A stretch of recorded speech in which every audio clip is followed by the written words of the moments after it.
There it is. Okay, so Jeremiah 52, this is page 49 in the study guide, and that's where we're going to wrap up Jeremiah today, and then take a look at Lamentations. So let's begin with prayer. Lord, we thank you for gathering us here this morning. We ask that you would bless us as we read and study your word, that we would grow in our faith and understanding. In your name we pray. Amen. All right, so we'll have Mr. Max McLean read us Jeremiah 52. And yeah. Jeremiah 52. Zedekiah was 21 years old when he became king, and he reigned in Jerusalem 11 years. His mother's name was Hamutal, daughter of Jeremiah. She was from Libnah. He did evil in the eyes of the Lord, just as Jehoiakim had done.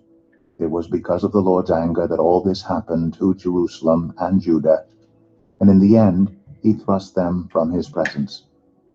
Now Zedekiah rebelled against the king of Babylon. So in the 9th year of Zedekiah's reign, on the 10th day of the 10th month, Nebuchadnezzar, king of Babylon, marched against Jerusalem with his whole army. They encamped outside the city and built siege works all around it. The city was kept under siege until the 11th year of King Zedekiah. By the 9th day of the 4th month, the famine in the city had become so severe that there was no food for the people to eat. Then the city wall was broken through, and the whole army fled. They left the city at night through the gate between the two walls near the king's garden, though the Babylonians were surrounding the city. They fled toward the Arabah, but the Babylonian army pursued King Zedekiah and overtook him in the plains of Jericho. All his soldiers were separated from him and scattered, and he was captured. He was taken to the king of Babylon at Riblah in the land of Hamath, where he pronounced sentence on him. There at Riblah, the king of Babylon killed the sons of Zedekiah before his eyes. He also killed all the officials of Judah. Then he put out Zedekiah's eyes, bound him with bronze shackles, and took him to Babylon, where he put him in prison till the day of his death. On the 10th day of the 5th month, in the 19th year of Nebuchadnezzar, king of Babylon, Nebuzaradan, commander of the imperial guard, who served the king of Babylon, came to Jerusalem. He set fire to the temple of the Lord, the royal palace, and all the houses of Jerusalem. Every important building he burned down. The whole Babylonian army, under the commander of the imperial guard, broke down all the walls around Jerusalem. Nebuzaradan, the commander of the guard, carried into exile some of the poorest people and those who remained in the city, along with the rest of the craftsmen and those who had deserted to the king of Babylon. But Nebuzaradan left behind the rest of the poorest people of the land to work the vineyards and fields. The Babylonians broke up the bronze pillars, the movable stands, and the bronze sea that were at the temple of the Lord, and they carried all the bronze to Babylon. They also took away the pots, shovels, wick trimmers, sprinkling bowls, dishes, and all the bronze articles used in the temple service. The commander of the imperial guard took away the basins, censers, sprinkling bowls, pots, lampstands, dishes, and bowls used for drink offerings, all that were made of pure gold or silver. The bronze from the 2 pillars, the sea, and the 12 bronze bulls under it, and the movable stands, which King Solomon had made for the temple of the Lord, was more than could be weighed. Each pillar was 18 cubits high and 12 cubits in circumference. Each was 4 fingers thick and hollow. The bronze capital on top of one pillar was 5 cubits high and was decorated with a network and pomegranates of bronze all around. The other pillar with its pomegranates was similar. There were 96 pomegranates on the sides. The total number of pomegranates above the surrounding network was 100. The commander of the guard took as prisoners Seraiah the chief priest, Zephaniah the priest next in rank, and the 3 doorkeepers. Of those still in the city, he took the officer in charge of the fighting men and 7 royal advisors. He also took the secretary, who was chief officer in charge of conscripting the people of the land, 60 of whom were found in the city. Nebuzaradan, the commander, took them all and brought them to the king of Babylon at Riblah. There at Riblah, in the land of Hamath, the king had them executed. So Judah went into captivity away from her land.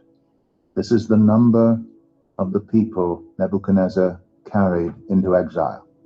In the 7th year, 3,023 Jews. In Nebuchadnezzar's 18th year, 832 people from Jerusalem. In his 23rd year, 745 Jews taken into exile by Nebuzaradan, the commander of the imperial guard. There were 4,600 people in all. In the 37th year of the exile of Jehoiachin, king of Judah, the year Awel Marduk became king of Babylon, on the 25th day of the 12th month, he released Jehoiachin, king of Judah, and freed him from prison. He spoke kindly to him and gave him a seat of honor higher than those of the other kings who were with him in Babylon. So Jehoiachin put aside his prison clothes, and for the rest of his life ate regularly at the king's table. Day by day, the king of Babylon gave Jehoiachin a regular allowance as long as he lived, till the day of his death. Okay. The Book of Lamentations, Chapter 1. Wow, I didn't think they would go right into the next book, but they do. Okay. All right.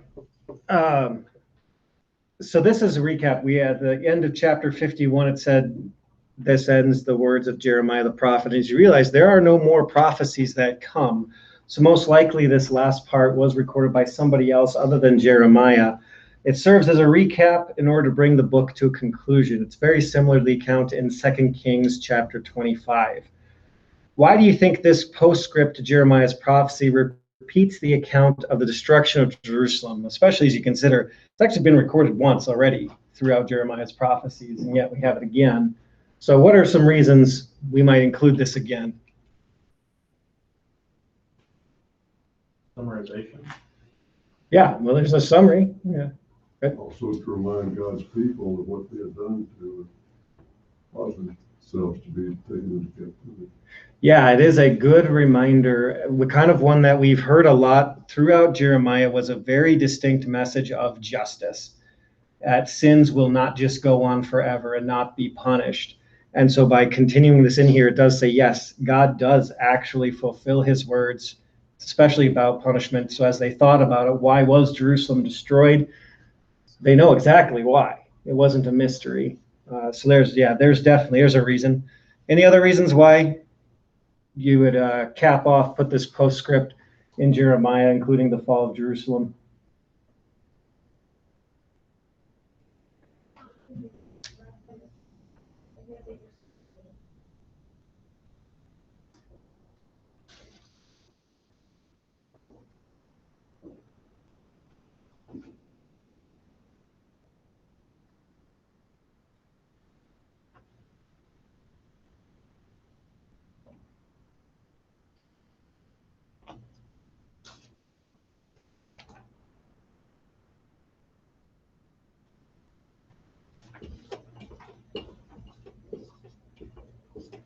So I forget, because it's been a few weeks. When the earlier prophecy did it talk about how Zedekiah was his demise, basically? Well, yeah, it is. So what I'm asking is this new, his demise, is that new to Jeremiah? Because I forgot. Anyone want to answer? Because this is actually one of the reasons why we do. Can anyone answer Eric's question? Is Zedekiah's demise new information in Jeremiah?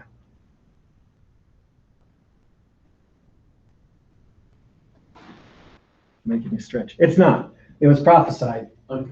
Specifically because Zedekiah, remember, he went to Jeremiah, asked for advice. What should we do? And Jeremiah said, we should surrender the Babylonians and it'll go well for us. Mm-hmm. But if you flee, yeah, you'll die. The prophecy was that, but what I meant is the actual what happened. Oh, yeah, no, that's so yeah. So now So you can. the kind of like, yes, this is what happened. Yeah. After the prophecy earlier. Yeah. Okay, that's what I was getting at. Sorry, I guess didn't say that clear enough. Okay, no, yeah. So yeah, you are making the point I was hoping you get to of just the word of the Lord is fulfilled. What was prophesied by Jeremiah, even through his lifespan, by this postscript, you see that it does see its fulfillment. Not just because we get other prophecies in the Bible that it takes thousands of years for them to be fulfilled. We are even living currently, as we think about the prophecies regarding the end times, we're still waiting to see some of those fulfilled as well. And that's been, about 2,000 years. But seeing this postscript in Jeremiah, seeing these prophecies actually play out, and yep, it did happen just as the Lord said, reminds us he does always keep his prophecies. He does, when he says he's going to do something, he does it. Anybody know what this date is? Yeah, so D-Day. I guess I could have put, oh, no, that would be, sorry, I actually messed that up. Yeah, D-Day. Sorry, I actually was thinking of a different one because it's the December 6th or 7th, 1940. There you go. See, 1941. a date that, as FDR said, yeah, he said 7th. And then, of course, more modern.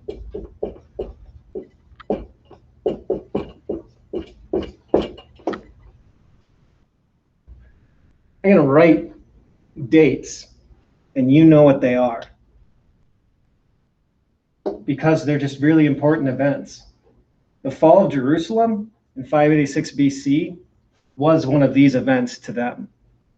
This was critical to their history, to their understanding.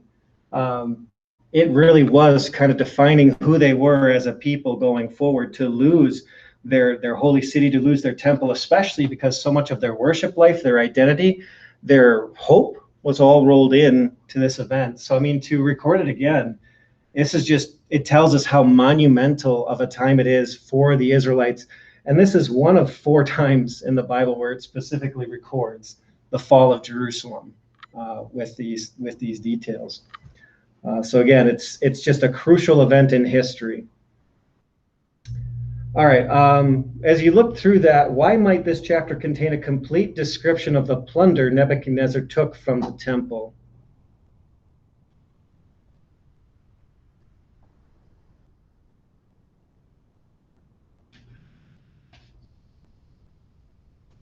Why include something like that? Well, as you were saying about the destruction of Jerusalem, all those were critical to the worship life of the Jews. All the bowls, all the censers, everything, that was critical to them. So, in the same light as what you just said is the same light as why they recorded all the stuff carried out in Babylon. Yeah, that was good.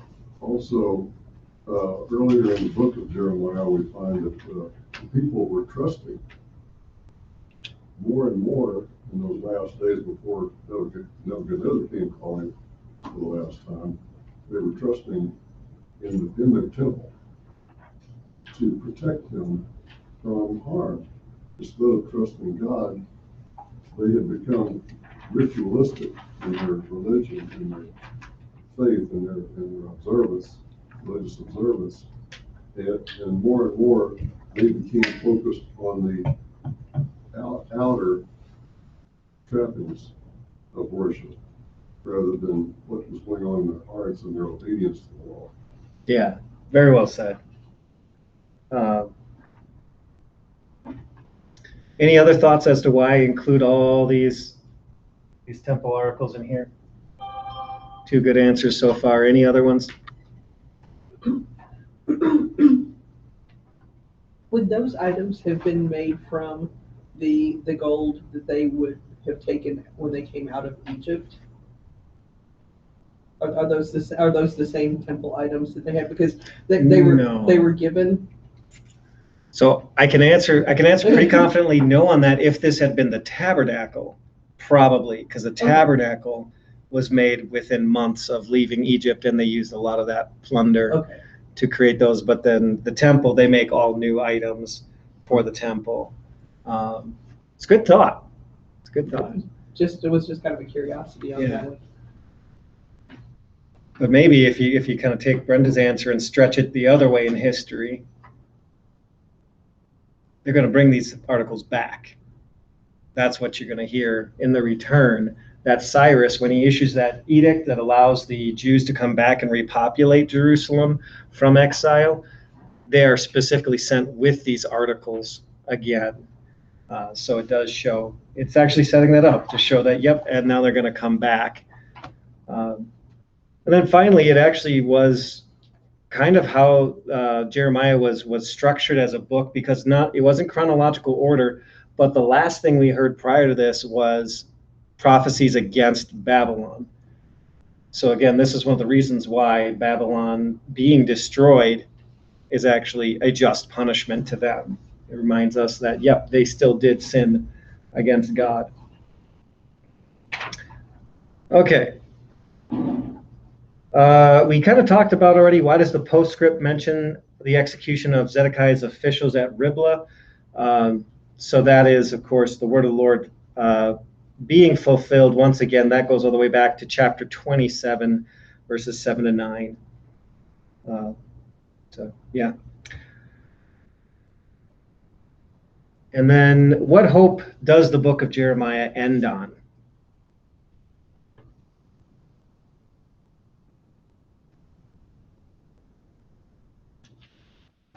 Exile, lose the temple, lose the articles, Zedekiah is killed, and his officials, but that's not where the book ends. What hope does the book end on?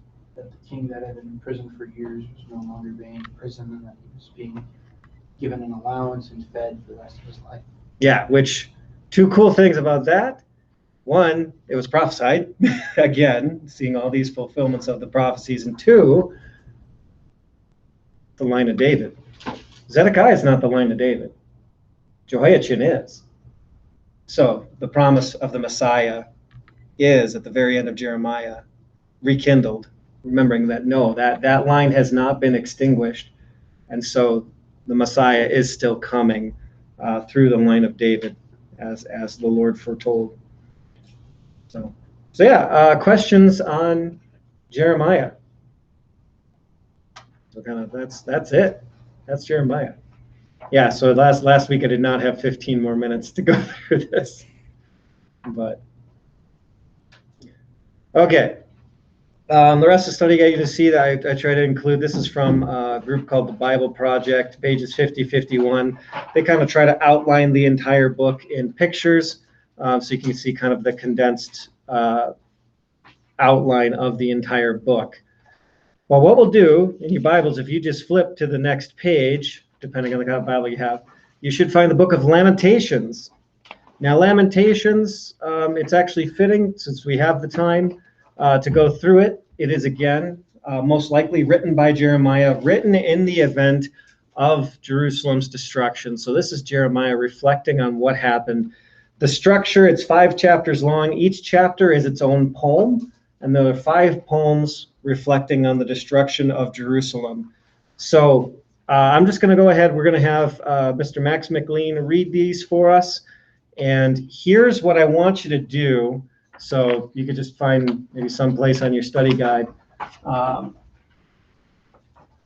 So answer these questions as we go along. What is the primary message? So what's this book all about?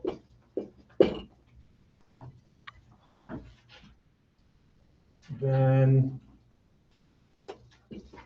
what gospel, good news, exists in this book?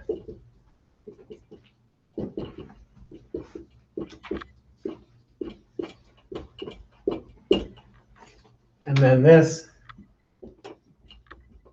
when would it be fitting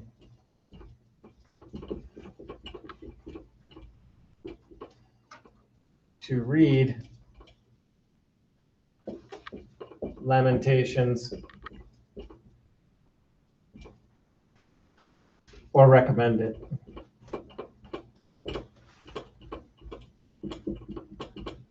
All right, so those are the questions I want you to have in mind as we hear the whole book. We'll just do it in one foul swoop. So here we go. How deserted lies the city, once so full of people. How like a widow is she, who once was great among the nations. She who was queen among the provinces has now become a slave. Bitterly she weeps at night, tears are on her cheeks. Among all her lovers there is no one to comfort her. All her friends have betrayed her, they have become her enemies. After affliction and harsh labor, Judah has gone into exile. She dwells among the nations, she finds no resting place. All who pursue her have overtaken her in the midst of her distress. The roads to Zion mourn, for no one comes to her appointed festivals. All her gateways are desolate, her priests groan, her young women grieve, and she is in bitter anguish. Her foes have become her masters, her enemies are at ease. The Lord has brought her grief because of her many sins. Her children have gone into exile, captive before the foe. All the splendor has departed from daughter Zion. Her princes are like deer that find no pasture. In weakness they have fled before the pursuer. In the days of her affliction and wandering, Jerusalem remembers all the treasures that were hers in days of old. When her people fell into enemy hands, there was no one to help her. Her enemies looked at her and laughed at her destruction. Jerusalem has sinned greatly and so has become unclean. All who honor her despise her, for they have all seen her naked. She herself groans and turns away. Her filthiness clung to her skirts. She did not consider her future. Her fall was astounding. There was none to comfort her. Look, Lord, on my affliction, for the enemy has triumphed. The enemy laid hands on all her treasures. She saw pagan nations enter her sanctuary, those you had forbidden to enter your assembly. All her people groan as they search for bread. They barter their treasures for food to keep themselves alive. Look, Lord, and consider, for I am despised. Is it nothing to you, all you who pass by? Look around and see, is any suffering like my suffering that was inflicted on me, that the Lord brought on me in the day of his fierce anger? From on high he sent fire, sent it down into my bones. He spread a net for my feet and turned me back. He made me desolate, faint all the day long. My sins have been bound into a yoke by his hands. They were woven together. They have been hung on my neck, and the Lord has sapped my strength. He has given me into the hands of those I cannot withstand. The Lord has rejected all the warriors in my midst. He has summoned an army against me to crush my young men. In his winepress, the Lord has trampled virgin daughter Judah. This is why I weep and my eyes overflow with tears. No one is near to comfort me, no one to restore my spirit. My children are destitute because the enemy has prevailed. Zion stretches out her hands, but there is no one to comfort her. The Lord has decreed for Jacob that his neighbors become his foes. Jerusalem has become an unclean thing among them. The Lord is righteous, yet I rebelled against his command. Listen, all you peoples, look on my suffering. My young men and young women have gone into exile. I called to my allies, but they betrayed me. My priests and my elders perished in the city, while they searched for food to keep themselves alive.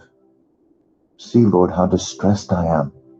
I am in torment within, and in my heart I am disturbed, for I have been most rebellious. Outside the sword bereaves, inside there is only death. People have heard my groaning, but there is no one to comfort me. All my enemies have heard of my distress. They rejoice at what you have done. May you bring the day you have announced, so they may become like me. Let all their wickedness come before you. Deal with them as you have dealt with me. Because of all my sins, my groans are many, and my heart is faint. Lamentations 2. How the Lord has covered daughter Zion with the cloud of his anger. He has hurled down the splendor of Israel from heaven to earth. He's not remembered his footstool in the day of his anger. Without pity, the Lord has swallowed up all the dwellings of Jacob. In his wrath, he has torn down the strongholds of daughter Judah. He has brought her kingdom and its princes down to the ground in dishonor. In fierce anger, he has cut off every horn of Israel. He has withdrawn his right hand at the approach of the enemy. He has burned in Jacob like a flaming fire that consumes everything around it. Like an enemy, he has strung his bow. His right hand is ready. Like a foe, he has slain all who are pleasing to the eye. He has poured out his wrath like fire on the tent of daughter Zion. The Lord is like an enemy. He has swallowed up Israel. He has swallowed up all her palaces and destroyed her strongholds. He has multiplied mourning and lamentation for daughter Judah. He has laid waste his dwelling like a garden. He has destroyed his place of meeting. The Lord has made Zion forget her appointed festivals and her Sabbaths. In his fierce anger, he has spurned both king and priest. The Lord has rejected his altar and abandoned his sanctuary. He has given the walls of her palaces into the hands of the enemy. They have raised a shout in the house of the Lord as on the day of an appointed festival. The Lord determined to tear down the wall around daughter Zion. He stretched out a measuring line and did not withhold his hand from destroying. He made ramparts and walls lament. Together they wasted away. Her gates have sunk into the ground. Their bars he has broken and destroyed. Her king and her princes are exiled among the nations. The law is no more, and her prophets no longer find visions from the Lord. The elders of daughter Zion sit on the ground in silence. They have sprinkled dust on their heads and put on sackcloth. The young women of Jerusalem have bowed their heads to the ground. My eyes fail from weeping. I am in torment within. My heart is poured out on the ground because my people are destroyed, because children and infants faint in the streets of the city. They say to their mothers, "Where is bread and wine?" as they faint like the wounded in the streets of the city, as their lives ebb away in their mother's arms. What can I say for you? With what can I compare you, daughter Jerusalem? To what can I liken you that I may comfort you, virgin daughter Zion? Your wound is as deep as the sea. Who can heal you? The visions of your prophets were false and worthless. They did not expose your sin to ward off your captivity. The prophecies they gave you were false and misleading. All who pass your way clap their hands at you. They scoff and shake their heads at daughter Jerusalem. Is this the city that was called the perfection of beauty, the joy of the whole earth? All your enemies open their mouths wide against you. They scoff and gnash their teeth and say, "We have swallowed her up." This is the day we have waited for. We have lived to see it. The Lord has done what he planned. He has fulfilled his word, which he decreed long ago. He has overthrown you without pity. He has let the enemy gloat over you. He has exalted the horn of your foes. The hearts of the people cry out to the Lord. You walls of daughter Zion, let your tears flow like a river day and night. Give yourself no relief, your eyes no rest. Arise, cry out in the night as the watches of the night begin. Pour out your heart like water in the presence of the Lord. Lift up your hands to him for the lives of your children who faint from hunger at every street corner.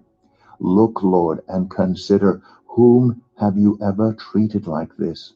Should women eat their offspring, the children they have cared for? Should priest and prophet be killed in the sanctuary of the Lord? Young and old lie together in the dust of the streets. My young men and young women have fallen by the sword. You have slain them in the day of your anger. You have slaughtered them without pity.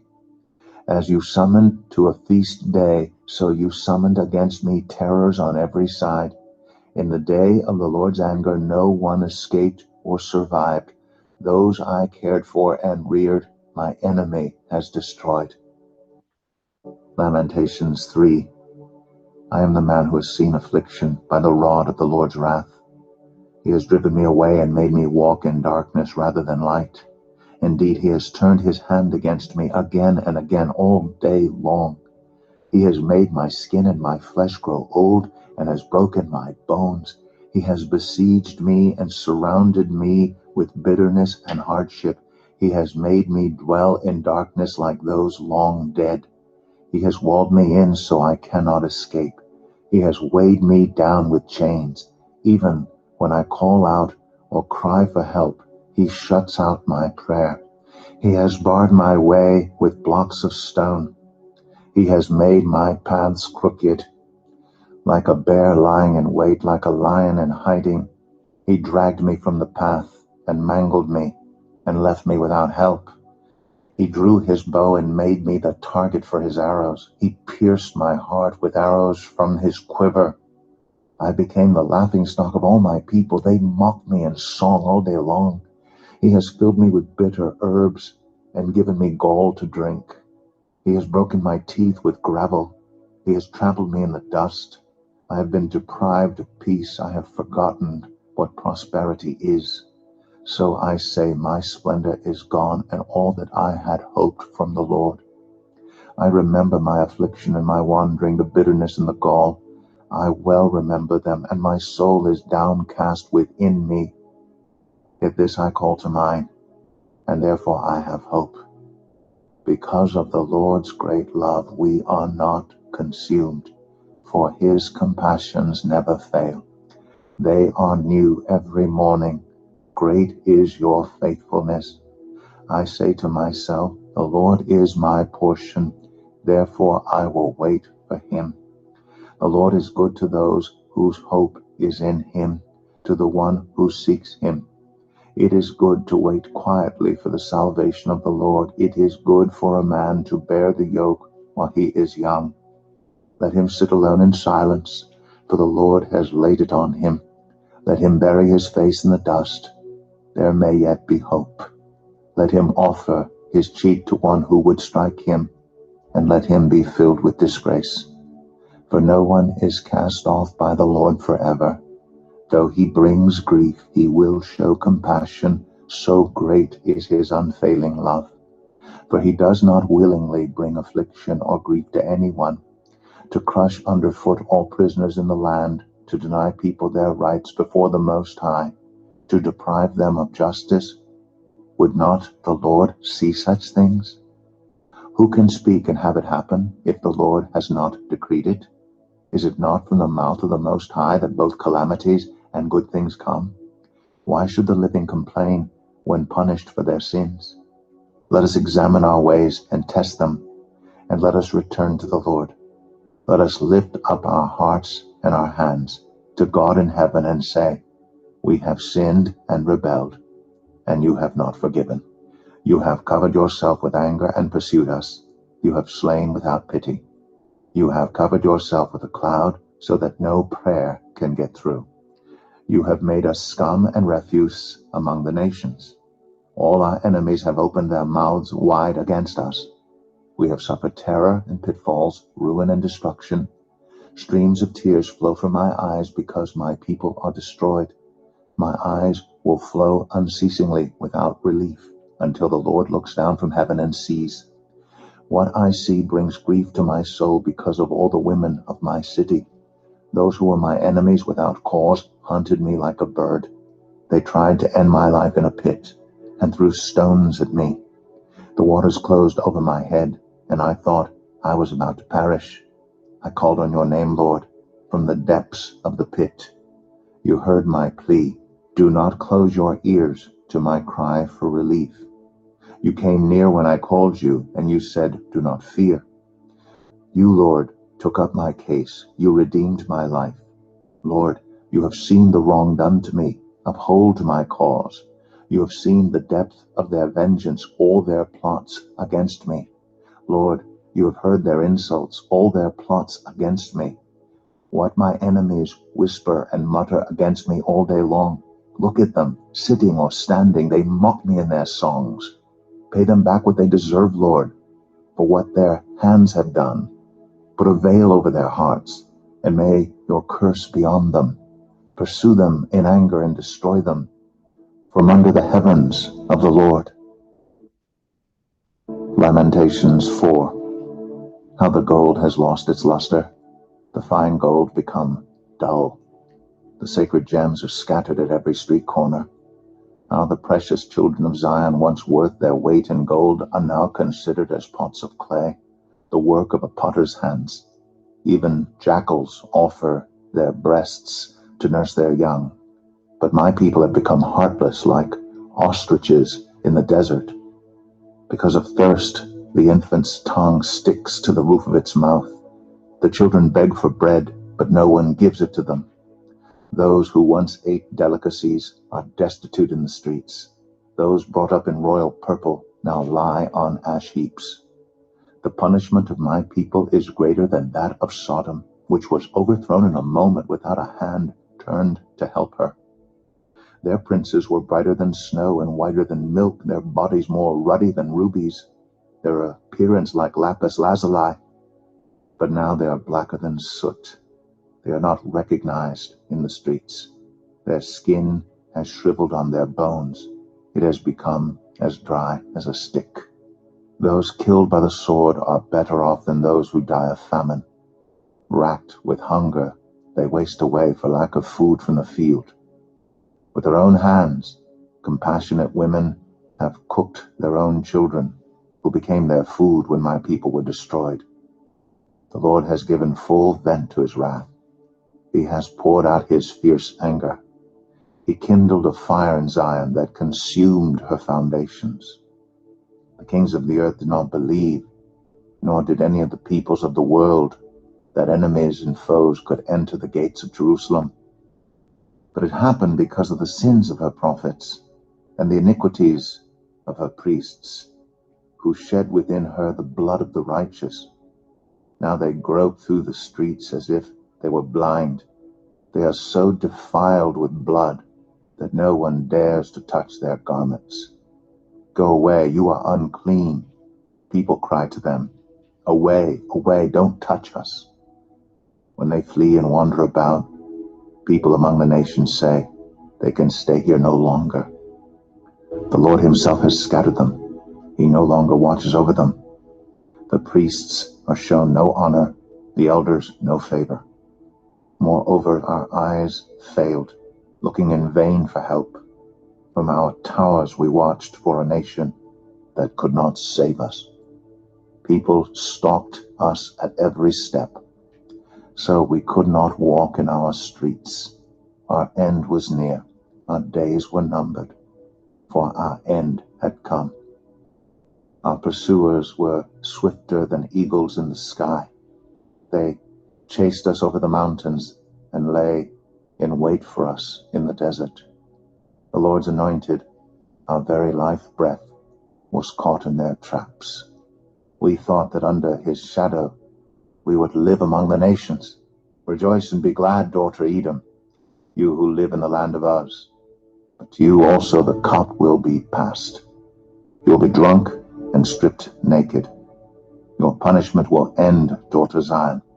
He will not prolong your exile, but he will punish your sin, daughter Edom, and expose your wickedness. Lamentations 5. Remember, Lord, what has happened to us. Look and see our disgrace. Our inheritance has been turned over to strangers, our homes to foreigners. We have become fatherless, our mothers are widows. We must buy the water we drink. Our wood can be had only at a price. Those who pursue us are at our heels. We are weary and find no rest. We submitted to Egypt and Assyria to get enough bread. Our ancestors sinned and are no more, and we bear their punishment. Slaves rule over us, and there is no one to free us from their hands. We get our bread at the risk of our lives because of the sword in the desert. Our skin is hot as an oven, feverish from hunger. Women have been violated in Zion, and virgins in the towns of Judah. Princes have been hung up by their hands. Elders are shown no respect. Young men toil at the millstones. Boys stagger under loads of wood. The elders are gone from the city gate. The young men have stopped their music. Joy is gone from our hearts. Our dancing has turned to mourning. The crown has fallen from our head. Woe to us, for we have sinned. Because of this our hearts are faint. Because of these things our eyes grow dim for Mount Zion, which lies desolate with jackals prowling over it. You, Lord, reign forever. Your throne endures from generation to generation. Why do you always forget us? Why do you forsake us so long? Restore us to yourself, Lord, that we may return. Renew our days as of old, unless you have utterly rejected us and are angry with us beyond measure. Okay. So we had these 3 questions here, and so just taking this in one fell swoop, especially as we get to the 3rd question, because kind of nice in one way to know that we did the entire book of Lamentations all at once, because what is the primary message? Being punished for their sins. Yeah.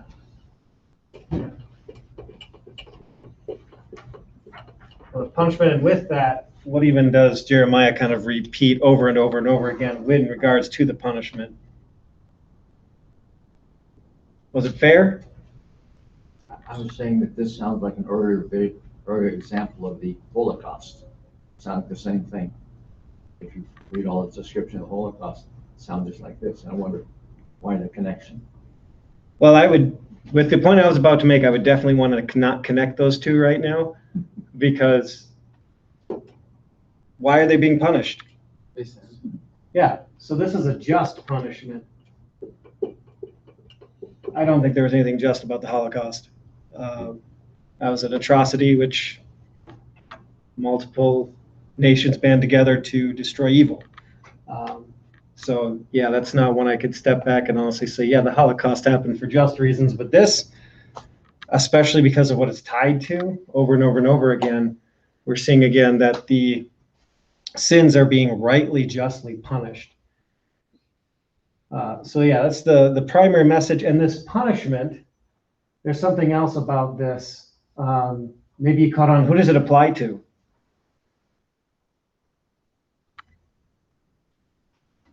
All the people. Yeah, how they, how it kind of went out of its way at various points to talk about prophets, priests, kings, commoners, boys, girls, virgins, just everybody. Everybody's inflicted by this punishment.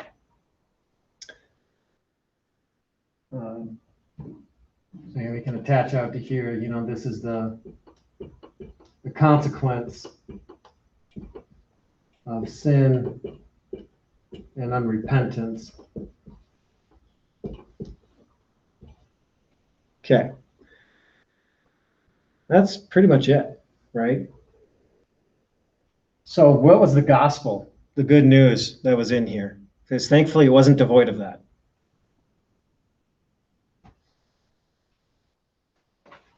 No matter how bad it gets, God will always remember us. Yeah, so God remembers us.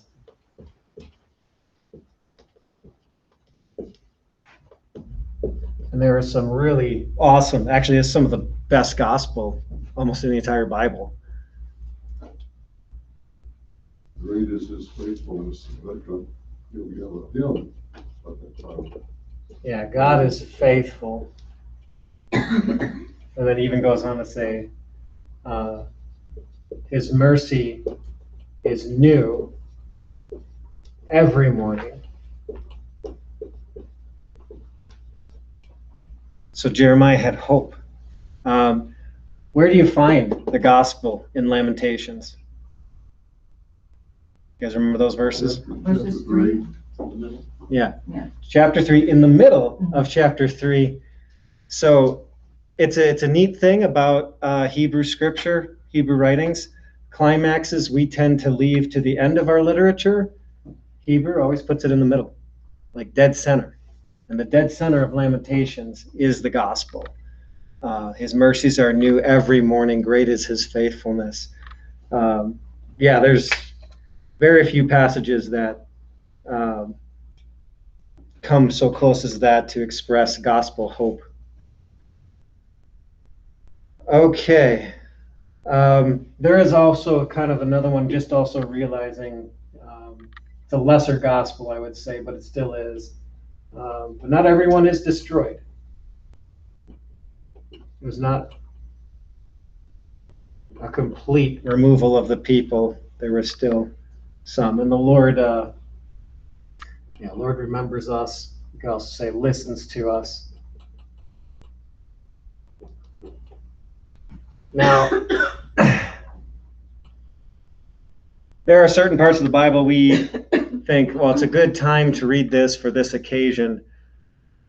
Whenever would you personally think it's a good time to read Lamentations, or when might you recommend it for someone else to read? When they're going through great suffering. Yeah. Because how can reading through Lamentations help with someone or yourself when you're suffering? There's hope. Because there's hope, yeah. And in such a bleak picture, there is hope. Yeah, because there's hope. Also, I was going to go with another one. Why else might you recommend it to somebody who's in the midst of just very dark suffering? Let them know that God hasn't forgotten them.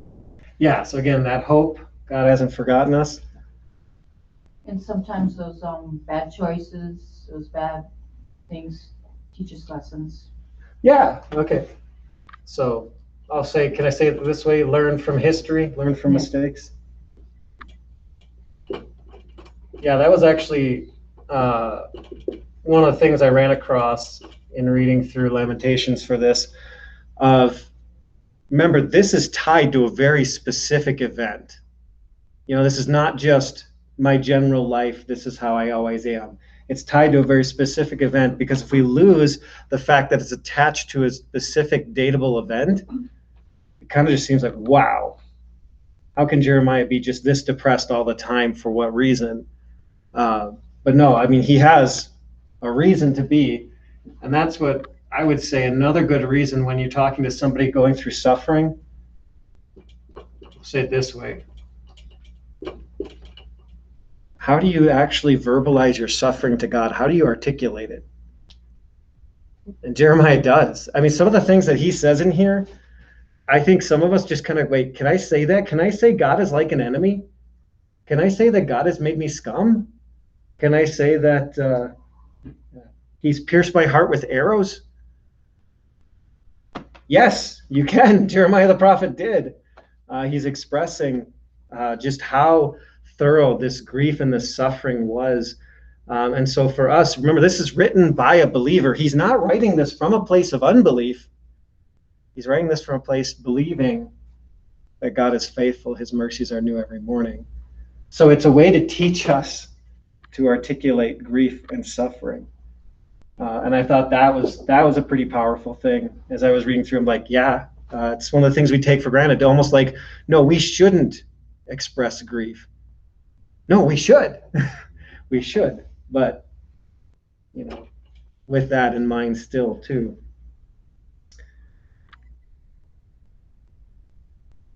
Okay, so yeah, especially for somebody in suffering, if you're suffering, somebody else is suffering. And I mean, I would warn them in advance. Like, yeah, it's a pretty bleak book. Remind them what it's tied to, and then also the gospel you're looking for. Any other occasions where you might read Lamentations or where you might recommend someone to read it?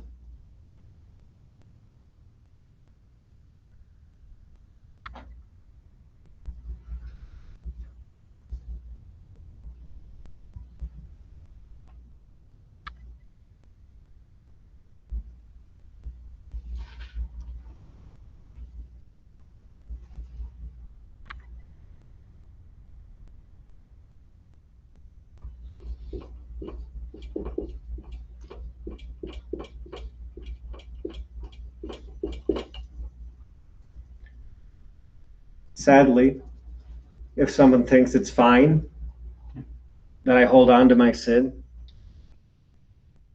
I think this would be a very powerful way to say, be ready for the consequences if you want to hold on to this. Not exactly a joyful reason to tell someone to read it, but a legitimate reason. These are the consequences if we hold to our sin. This is what happened to Jerusalem, and this will bring great pain, great grief into our lives.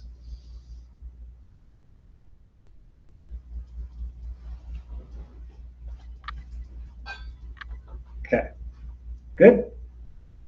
Yeah. All right, any questions on Lamentations?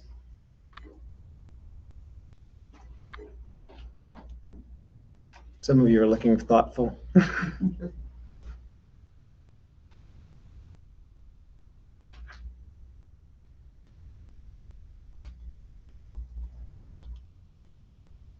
You're thinking, that's good. Yeah, Fred, okay. Just a comment. Okay. Jeremiah goes into such detail in discussing the extent of the sufferings of all the people, from princes, king, princes, elders, down to the ordinary persons, the poor persons, the men, the women, the boys, the girls, all categories of human existence. He mentioned in the book of the suffering that we're all going through. And it's he does it with such eloquence, I think, that you can't help but read this as a warning, potential warning for us today. Yeah, very much. Very much. Yep. All right. So that'll conclude Jeremiah with Lamentations. So you got the bonus. Got the bonus today. A whole other book. Look at that. For people who thought yeah, that's right. People who thought we wouldn't get through Jeremiah this year. Not only that, we did Jeremiah, we did Lamentations in a day. How about that? Certainly, that's always a good thing to remember. You can certainly, there are different ways of reading the Bible. You can read it very quickly and get the main points out of it, kind of like we just did with Lamentations. And there's other times where you want to step back and be a lot more purposeful and take little by little and really think about it. Like a good example is the book of Proverbs. If you're reading through the book of Proverbs just like you're reading through a novel, I will say you're doing it wrong, because it's one sentence, words of wisdom that you're supposed to just kind of read and then just chew on. So if you just kind of go boom, boom, boom, boom, boom, boom, boom, okay, you read it, but the point of the book is just sit there and soak it in and think about it and apply it into your life. Whereas Lamentations, reading through it was like, okay, 5 poems. Could read like one at a time. There are different ways I was thinking about doing it today, but decided, let's just go all the way through it and just see its structure, see the overarching themes. So it's good. Next Sunday, we will start a new Bible study. We're going to go topical for the rest of the summer, probably into September, because it's at least 11 lessons long. And it's going to be called Heirs Together, a study of the callings of men and women, as that's been kind of coming up more recently. So we're going to be starting that next Sunday, July 4th. Yes, it is July 4th, and yes, we are having church, we are having Bible study. It just happens to also be a national holiday. So in our freedom, we can come to church and celebrate. So let's close today with prayer. Lord, as we wrapped up Jeremiah, and there are certainly many things to lament, and in times of our lives, we're not even sure how exactly to articulate our grief, but yet we know that we can. As we listen to Jeremiah's words in reference to this very sad event of the destruction of Jerusalem, there are a lot of things that grieve us and pain us in life. But even through that, even through the dark days, our hope is in you, because your mercies are new every morning. And so we still have hope. We are not left without faith. And so keep us, renew us in that mercy and in that hope each and every day. In your name we pray. Amen. All right. So thank you, everybody. You can take your study guides home. And yeah, we'll have a new one ready for you next week.